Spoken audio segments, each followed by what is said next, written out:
Oo, bawat isa sa atin ay may karapatang magsalita.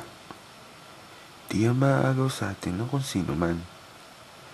Lahat tayo may kanya-kanyang opinyon sa mga bagay-bagay.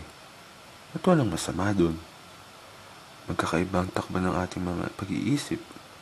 At hindi malabo na sa kalagitnaan ay may mga opinyon na magkakabanggaan. Kailangan natin ang tanggapin na mayroon tayong sari-sariling opinyon. Respetuhin ang bawat isa. Pero ibig sabihin ba na dahil mayroon tayong karapatan na maglahad ng sariling opinyon natin, ay hindi na natin iisipin ang damdamin ng iba?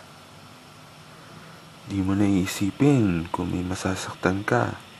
Basta ang mahalaga sa'yo, sabi mo lang yung mga salitang gusto mong sabihin. Kahit na alam mo na kapag sa'yo to ginawa, ay masasaktan ka. Oo, walang taong perpekto. Dahil lahat tayo ay may kapintasan. Pero hindi naman ata tama na pupunuhin mo ang bawat kilos ng isang tao. Respeto pa rin sa bawat isa. Buksan mo ang iyong puso.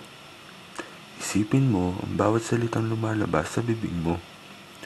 At isipin mo ang mga bagay na sinusulat mo sa internet. Mahirap na kapag sa'yo na nangyari ang mga bagay na ito. Kapag isang araw, bumalik sa'yo ang lahat ng ginagawa mo sa kapwa mo.